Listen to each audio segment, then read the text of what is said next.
Good morning. आज हम start करेंगे प्रकाश विकिरण की तीव्रता।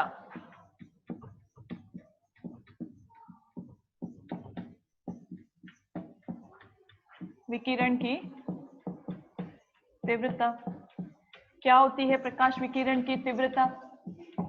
तो देखिए, अवशोषक पदार्थ द्वारा या अवशोषक पदार्थ के इकाई क्षेत्रफल द्वारा प्रति सेकेंड अवशोषित विकिरण या फोटोन की संख्या क्या कहलाती है? प्रकाश विकिरण की तीव्रता कहलाती है। जैसे हमने एक एग्जांपल लिया था H2 प्लस Cl2 किसकी प्रेजेंस में? HNu की प्रेजेंस में, ठीक है। क्या बना रहे थे? 2HCl बना रहे थे।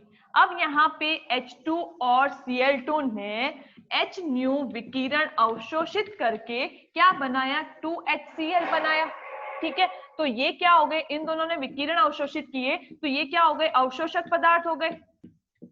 क्या हो गए? अवशोषक पदार्थ हो गए, ठीक है। तो इन अवशोषक पदार्थ के इकाई क्षेत्रफल द्वारा प्रति सेकेंड अवशोषित विकिरण या फोटोन की संख्या क्या कहलाती है? प्रकाश विकिरण की तीव्रता कहलाती है। इसे हम किससे डिनोट करते हैं? इसको हम I से डिनोट करते हैं, I से दर्शाते हैं। I means intensity. क्या होता है? इंटेंसिटी होती है। इसको हम कैपिटल I से दर्शाते हैं। तो क्या हुआ?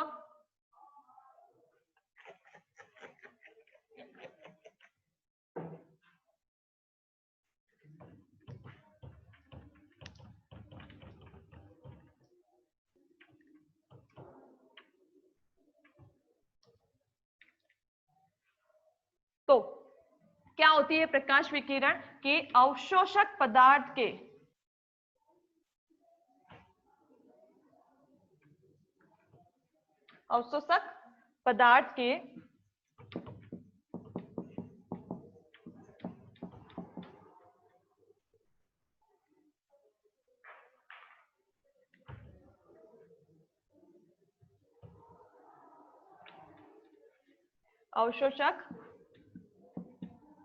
पदार्थ के इकाई क्षेत्रफल द्वारा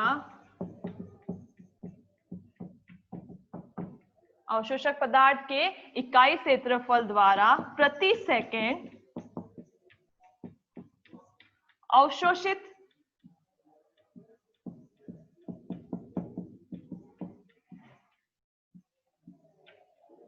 विकिरण या फोटोन की संख्या क्या कहलाती है? प्रकाश विकिरण की तीव्रता कहलाती है। प्रकाश विकिरण की तीव्रता कहलाती है, ठीक है। अवशोषक पदार्थ के इकाई क्षेत्रफल द्वारा प्रति सेकेंड अवशोषित विकिरण या फोटोन की संख्या प्रकाश विकिरण की तीव्रता कहलाती है, जिसे हम I से डिनोट करते हैं। अब प्रकाश विकिरण की तीव्रता को प्रभावित करने वाले कारक कौन कौन से हैं वो हम देखेंगे। प्रकाश विकिरण की तीव्रता को प्रभावित करने वाले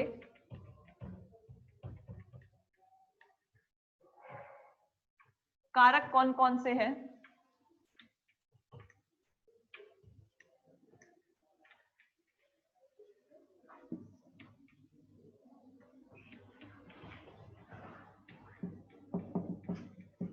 प्रभावित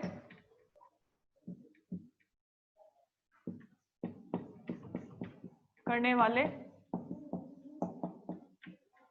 कारक। प्रकाश विकिरण की तीव्रता को निम्न कारक प्रभावित करते हैं। पहला, विकिरण की प्रकृति। विकिरण की प्रकृति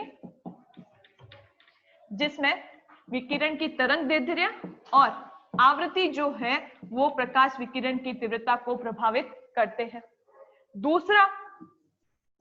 दूसरा है अवशोषक पदार्थ जो हमने अवशोषक पदार्थ जो प्रकाश विकिरण को अवशोषित करता है, उस अवशोषक पदार्थ की प्रकृति, अवशोषक पदार्थ की प्रकृति। तीसरा, अवशोषक पदार्थ की मात्रा, संगठन या घनत्व या सांद्रता कह दो। अवशोषक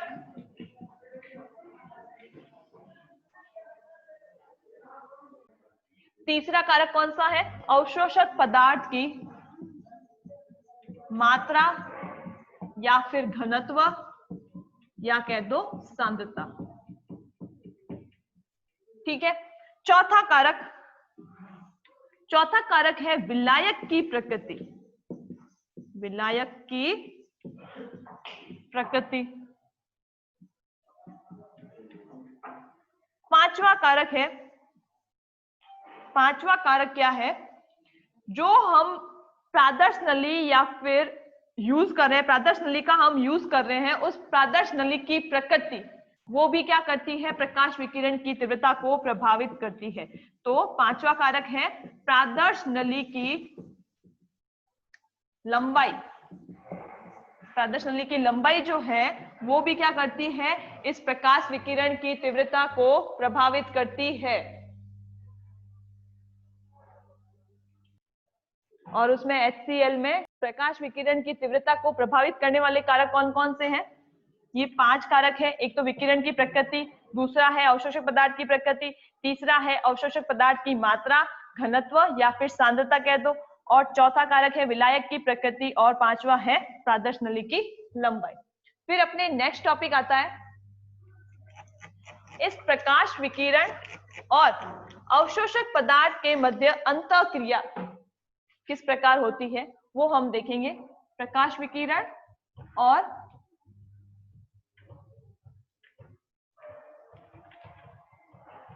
अवशोषक पदार्थ के मध्य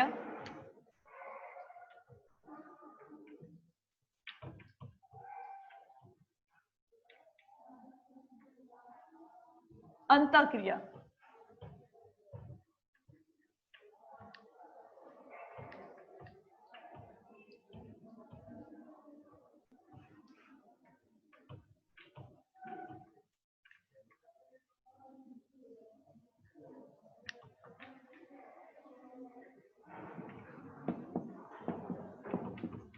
प्रकाश विकिरण तथा अवशोषक पदार्थ के मध्य अंतःक्रिया। तो प्रकाश विकिरण तथा अवशोषक पदार्थ के मध्य अंतःक्रिया किस प्रकार होती है? तो देखिए, जब हम किसी पदार्थ पर जैसे मैंने ये ले ली, प्रादर्श नली ले ली है, ठीक है, जब हम इस पदार्थ पर I0 विकिरण की या I0 तीव्रता वाली विकिरण आपतित करते हैं, तो इस विकिरण की कुछ मात्रा या इसमें से कुछ विकिरण जो है वो तो क्या होगी? परावर्तित हो जाती है, जिसे हम उस परावर्तित विकिरण की तीव्रता को हम IR से दर्शाते हैं। ठीक है। और कुछ विकिरण जो है वो इस प्रादर्श नली या अवशोषक पदार्थ द्वारा अवशोषित हो जाती है, जिसे उसकी अवशोषित विकिरण की तीव्रता को हमने IA से दर्शाया। और कुछ विकिरण जो है वो इस पदार्थ से क्या हो जाएगी? पारगमित हो जाएगी, जिसकी तीव्रता को हमने IT से दर्शाया है। तो प्रकाश विकिरण तथा अवशोषक पदार्थ के मध्य अंतःक्रिया किस प्रकार से होती है? तो देखिए, जब हम I0 तीव्रता की आपतित प्रकाश विकिरण, I0 तीव्रता की आपतित प्रकाश विकिरण अवशोषक पदार्थ के साथ अंतःक्रिया द्वारा 3 भागों में विभाजित हो जाती है। I0 तीव्रता की आपतित प्रकाश विकिरण अवशोषक पदार्थ के साथ अंतःक्रिया द्वारा 3 भागों में विभाजित होती है। पहली अवशोषित विकिरण, पहली अवशोषित विकिरण जिसकी तीव्रता को IA से दर्शाया जाता है। दूसरी परावर्तित विकिरण जिसकी तीव्रता को परावर्तित विकिरण जिसकी तीव्रता को हम किससे दर्शाते हैं, IR से दर्शाते हैं। ठीक है। तीसरा है पारगमित विकिरण, पारगमित विकिरण जिसकी तीव्रता को हम किससे दर्शाते हैं, IT से दर्शाते हैं। किससे दर्शाते हैं, IT से दर्शाया जाता है। तो प्रकाश I0 तीव्रता की आपतित प्रकाश विकिरण प्रकाश अवशोषक या अवशोषक पदार्थ के साथ अंतःक्रिया द्वारा 3 भागों में विभाजित हो जाती है। पहली है अवशोषित विकिरण, दूसरी परावर्तित विकिरण और तीसरी है पारगमित विकिरण। ठीक है। अब ये जो I0 है, यानी कि इस I0 तीव्रता जो हम विकिरण इस पदार्थ पर आपतित कर रहे हैं, उस आपतित विकिरण की तीव्रता I0 है, वो इन तीनों विकिरणों की तीव्रताओं के योग के बराबर होती है। जो आपतित विकिरण की तीव्रता I0 है वो इन तीनों विकिरणों की तीव्रताओं के योग के बराबर होती है। तो I0 इजिकल टू क्या हो जाएगा, IA plus IR plus IT। ठीक है। आपतित विकिरण की तीव्रता I0 इन तीनों ही विकिरणों की तीव्रताओं के योग के बराबर होती है। तो I0 equal to IA plus IR plus IT। अब जो प्रकाश रासायनिक अभिक्रिया है, प्रकाश रासायनिक अभिक्रिया जो है वो केवल और केवल अवशोषित विकिरण द्वारा संपन्न होती है। प्रकाश रासायनिक अभिक्रिया जो है वो केवल और केवल अवशोषित विकिरण द्वारा संपन्न होती है। तो अब अवशोषित विकिरण की तीव्रता को हम कैसे निकालेंगे, इस सूत्र से IA इजिकल टू क्या हो जाएगा, I0 minus IR plus IT या IA equal to I0 minus IR minus IT। ठीक है। तो ये क्या आ गई अपने पास, अवशोषित विकिरण की तीव्रता जिसके माध्यम से प्रकाश रासायनिक अभिक्रिया जो है वो संपन्न होती है। ठीक है। फिर अपने ये तो यहाँ पे प्रकाश विकिरण की तीव्रता, प्रकाश विकिरण और अवशोषक पदार्थ के मध्य क्या थी, अंतःक्रिया थी। अब अपने नेक्स्ट टॉपिक आता है प्रकाश रसायन के नियम। प्रकाश रसायन के नियम।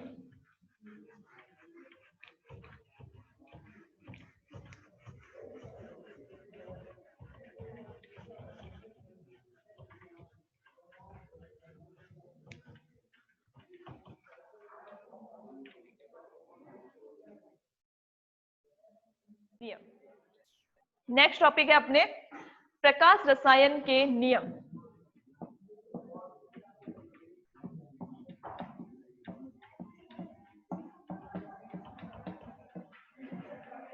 प्रकाश रसायन के नियम, जिसमें से पहला नियम है ग्रोथस ड्रॉपर का नियम। इस नियम में भी कुछ ऐसा ज्यादा है नहीं समझने जैसा। ठीक है। लैंग्वेज ही है और कुछ नहीं है इसके अंदर। तो देखिए, ये जो ग्रोथस ड्रॉपर नियम है वो प्रकाश रसायन का प्रथम नियम कहलाता है। ये प्रकाश रसायन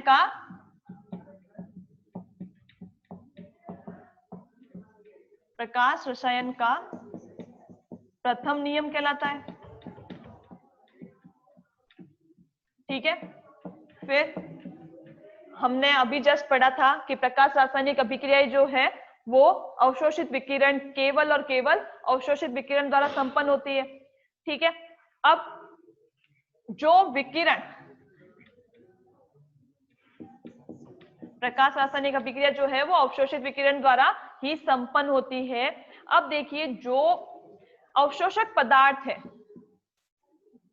माना ये क्या है, अवशोषक पदार्थ है, ये एक निश्चित आवृत्ति युक्त विकिरण, निश्चित आवृत्ति या निश्चित तरंग दैर्ध्य युक्त विकिरण ही अवशोषित करता है। हर टाइप की विकिरण को ये अवशोषित नहीं करता है। तो क्या पॉइंट है इसका, ग्रोथस ड्रॉपर टाइप का ड्रॉपर नियम में क्या है, पहला पॉइंट क्या कहता है इसका कि अवशोषक पदार्थ जो है वो निश्चित आवृत्ति या निश्चित तरंग दैर्ध्य युक्त विकिरण को ही अवशोषित करता है। उसके बाद जब इसने इस अवशोषक पदार्थ ने जो विकिरण अवशोषित की है, वो अवशोषित विकिरण पूरी की पूरी इलेक्ट्रॉनिक संक्रमण में यूज नहीं होती है। उसकी कुछ मात्रा जो है वो ऊष्मा या प्रकाश विकिरण के रूप में उत्सर्जित होती है, जिसे हम कहते हैं फ्लोरोसेंस कहते हैं या फॉस्फोरेसेंस कहते हैं, जिसके बारे में हम आगे डिटेल में पढ़ेंगे। ठीक है, तो जो प्रकाश विकिरण इस अवशोषक पदार्थ द्वारा अवशोषित होती है, उसकी पूरी की पूरी मात्रा जो है वो इलेक्ट्रॉनिक संक्रमण या फिर हम कहते हैं प्रकाश रासायनिक अभिक्रिया में पूरी की पूरी यूज नहीं होती है। उसकी कुछ मात्रा जो है वो प्रकाश या ऊष्मा विकिरण के रूप में उत्सर्जित होती है, जिसे फ्लोरोसेंस या फॉस्फोरेंस से, जैसे कि फ्लोरोसेंस और फॉस्फोरेसेंस में होता है। ठीक है, उनके बारे में हम क्या करेंगे, डिटेल में आगे पढ़ेंगे। अब जो अवशोषक पदार्थ है, ये जो अवशोषक पदार्थ है वो प्रत्यक्ष रूप से अगर विकिरण अवशोषित नहीं करता है, यानी कि ये अगर अपने आप विकिरण को अवशोषित नहीं करता है, तो हम क्या करते हैं, एक प्रकाश संवेदक का यूज करते हैं। प्रकाश संवेदक का यूज करने पर वो क्या करे, प्रकाश विकिरण का अवशोषण करे। ठीक है, तो अवशोषक पदार्थ अगर प्रत्यक्ष रूप से विकिरण का अवशोषण नहीं करता है, तो हम फोटोसेंसिटाइजर यानी कि प्रकाश संवेदक का उपयोग करते हैं। जैसे कि प्रकाश संश्लेषण की प्रक्रिया में हमने कौन से फोटोसेंसिटाइजर का यूज किया था, क्लोरोफिल का। कौन सा फोटो प्रकाश संवेदक कौन सा यूज में लिया था प्रकाश संश्लेषण की प्रक्रिया में, क्लोरोफिल का यूज किया था। तो जैसे प्रकाश संश्लेषण की प्रक्रिया में क्लोरोफिल फोटो संवेदक या प्रकाश संवेदक का उपयोग किया जाता है। तो ग्रोथस ड्रॉपर नियम ये क्या है, प्रथम नियम कहलाता है। अब प्रकाश रासायनिक अभिक्रिया जो है, प्रकाश रासायनिक अभिक्रिया केवल अवशोषित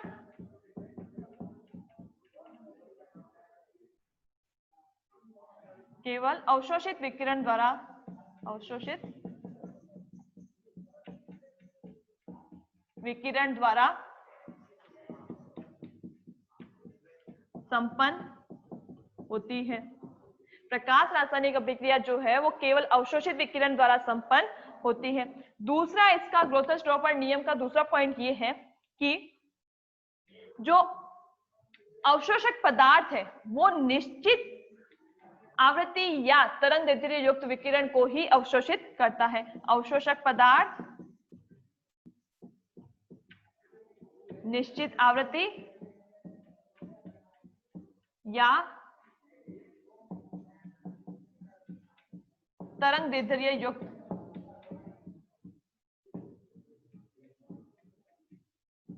विकिरण को ही अवशोषित करता है।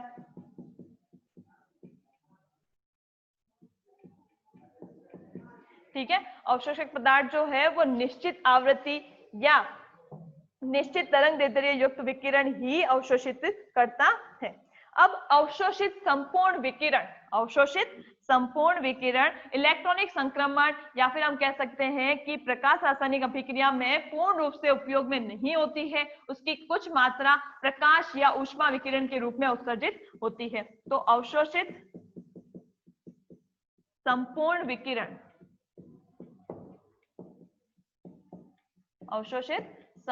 विकिरण इलेक्ट्रॉनिक संक्रमण में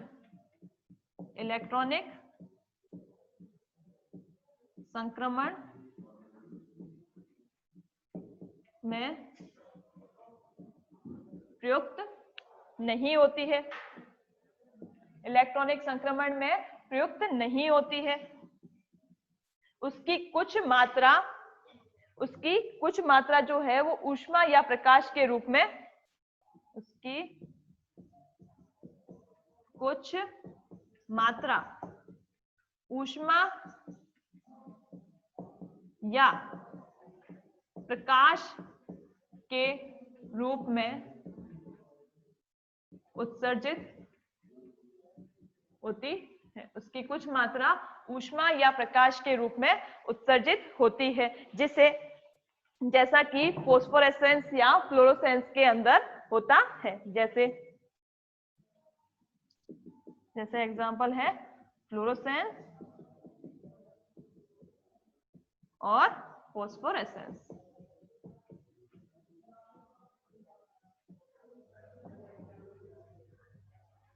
ठीक है, जैसे कि फ्लोरोसेंस और फोस्फोरेसेंस में होता है।